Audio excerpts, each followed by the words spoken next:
The sun hung low in the sky as I drove down the winding country road, the tires of my old pickup kicking up dust along the way. It was the kind of road that made you slow down, not because of the potholes or the occasional deer crossing, but because it demanded appreciation. Towering maple trees flanked the road, their golden leaves fluttering in the crisp autumn breeze, casting a warm glow on the world around me. I had been on the road for weeks, stopping only when something caught my eye: a diner with a neon sign flickering against the night, a quiet lake reflecting the stars, a town fair advertised on a weathered bulletin board. That's how I found myself heading toward Maplewood. A faded wooden sign stood at the town's entrance, welcoming visitors with the words, "Maplewood, a place to call home." I didn't know then how true that would feel. Driving into town, I passed rows of charming houses, their porches adorned with pumpkins and hay bales in celebration of the season. The sidewalks were lined with small businesses, an old-fashioned bakery, a barbershop with a striped pole spinning lazily, and a hardware store where a group of old men sat on the front bench, nodding to passers-by. It was the kind of place that seemed untouched by time, where life moved at its own gentle pace. I parked outside the general store, stepping out into the cool afternoon air. The scent of fresh bread and cinnamon drifted from the bakery next door, mixing with the earthy aroma of fallen leaves. As I pushed open the creaky wooden door of the general store, a small bell jingled above my head, announcing my arrival. Behind the counter stood a woman in her 60s, her silver hair pinned up neatly, a warm smile on her face. "Afternoon, stranger," she greeted. "Passing through?" I nodded, glancing around the store. Wooden shelves lined the walls, stocked with everything from homemade jams to hand-knit scarves.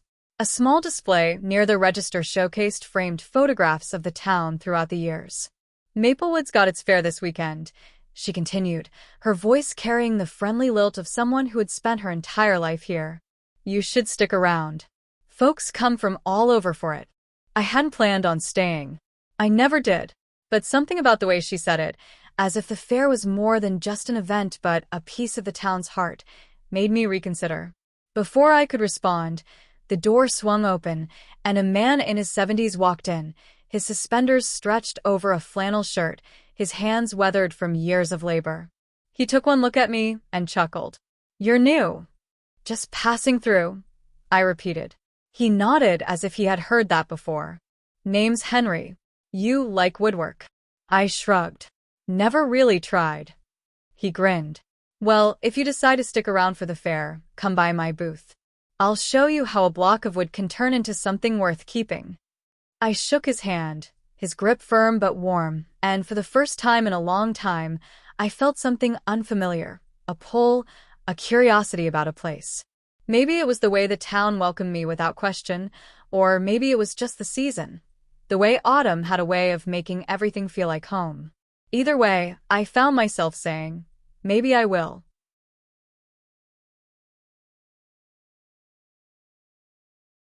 The next morning, I woke to the sound of birdsong and the scent of fresh coffee wafting through my motel window. The Maplewood Inn wasn't fancy, just a small, family-run place with floral wallpaper and a cozy lobby where the owner, Mrs. Thompson, made sure everyone was well-fed before they started their day. "You're up early," she remarked as I stepped into the breakfast area, a steaming cup of coffee already waiting for me.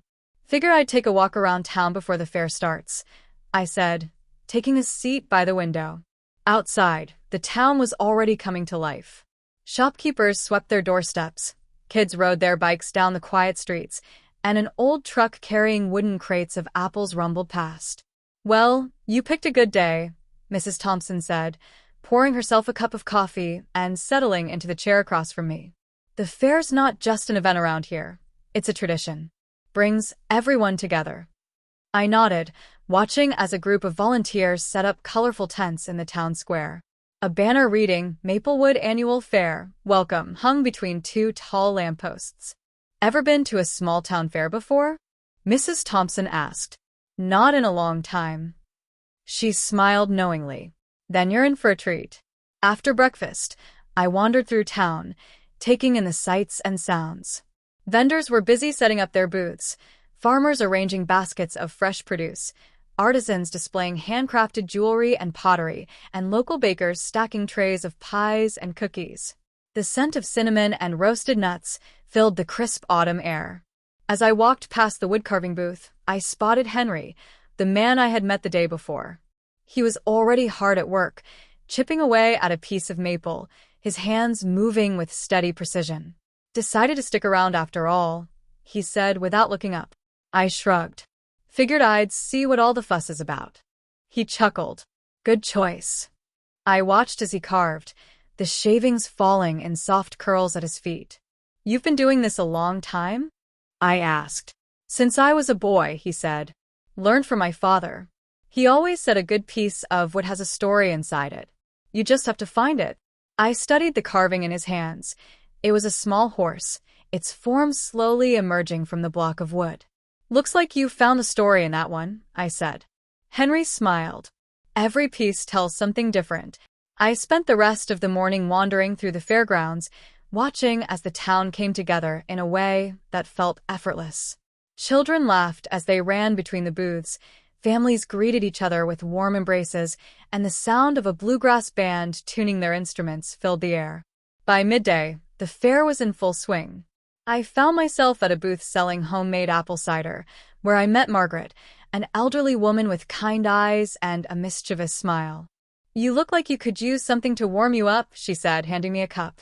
I took a sip, the crisp sweetness filling my senses. "This is amazing." "Secret family recipe," she said with a wink. "Been making it since before you were born." As I wandered through the fair, I couldn't shake the feeling that Maplewood was different from anywhere else I had been. It wasn't just the charm of the town or the warmth of the people, it was the sense of belonging, the way everyone seemed connected. For the first time in a long time, I wasn't just passing through. I was part of something, if only for a little while. By the afternoon, the town fair was alive with energy. The sounds of laughter, the chatter of families, and the occasional ringing of a game bell filled the air. The warm scent of caramel apples, kettle corn, and roasted nuts drifted from the food stalls, mingling with the crisp autumn breeze. I wandered past a row of carnival games, watching as children tried to toss rings over old milk bottles and teenagers challenged each other at the high striker.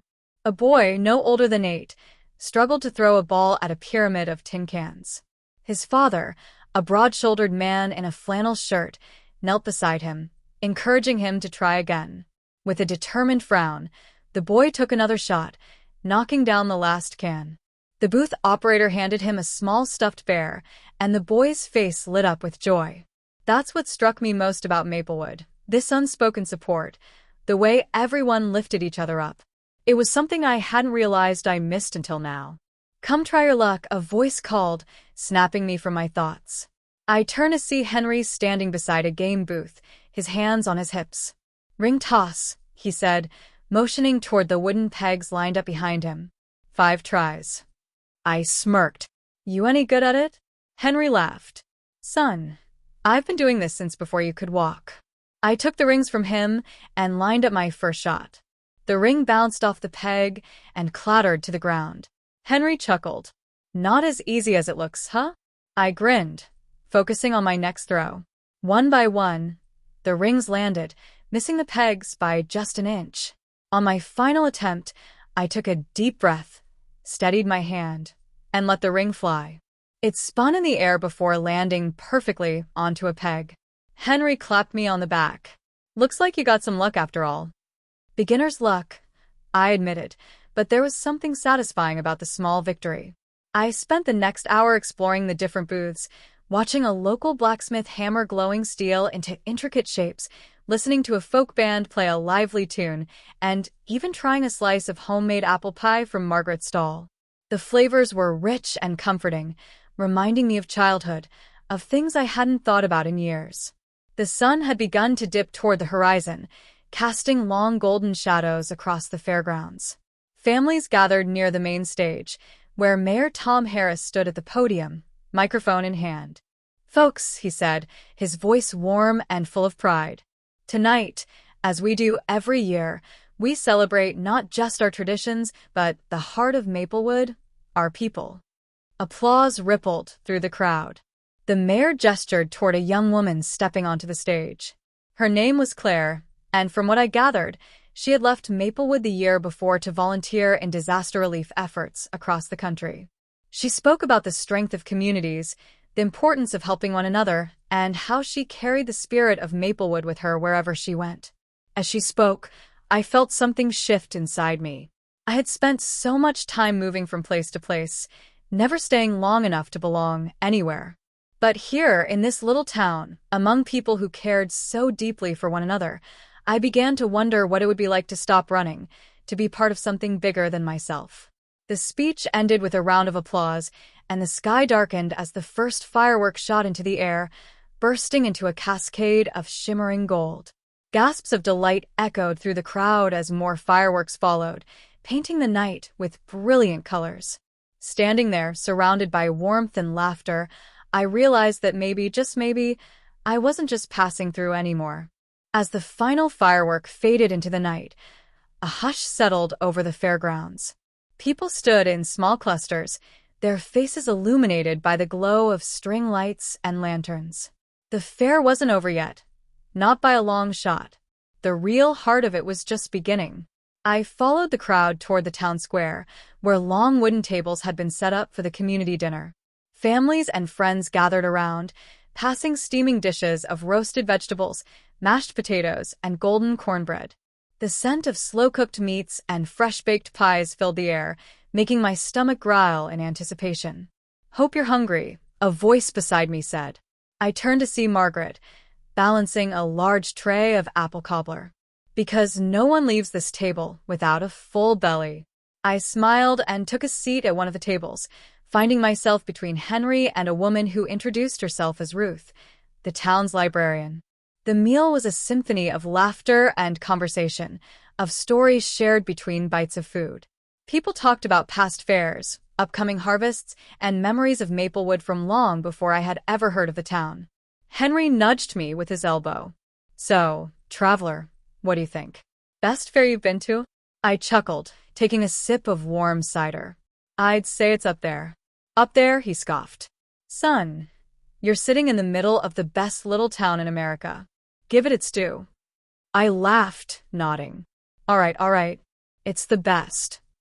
Margaret set down a fresh slice of cobbler in front of me, her eyes twinkling. "That's more like it." As the meal wound down, people drifted toward the dance floor set up near the gazebo. A small band began to play, the first few notes of a lively fiddle tune filling the air. Couples took to the floor, their movements effortless, as if they had been dancing together their whole lives. "Come on now," Henry said, standing and offering a hand. "No sitting out. Everyone dances." I hesitated. "I don't know how." "Good thing this town doesn't care," he said with a grin, pulling me to my feet. The music swelled, and before I knew it, I was swept into the rhythm of the dance. The steps were simple, but the energy was infectious. I laughed as I stumbled, my movements clumsy compared to the practiced grace of a townsfolk, but no one minded. They clapped and cheered, guiding me through the turns and twirls until I was breathless with exhilaration. For the first time in years, I wasn't just an observer. I was part of something. The night stretched on, the fair winding down only when exhaustion began to settle in. People said their goodbyes with lingering hugs and promises to see each other at Sunday's church service. Henry clapped me on the back. "You ever find yourself in Maplewood again, you know where to find us." I nodded, a strange feeling settling in my chest. I had spent so long moving, never staying in one place long enough to matter. But Maplewood had pulled me in, even if just for a moment. As I walked back toward my motel, the lanterns still flickering in the distance, I realized something I hadn't felt in a long time. Home wasn't just a place. It was a feeling. And for the first time in years, I had found it,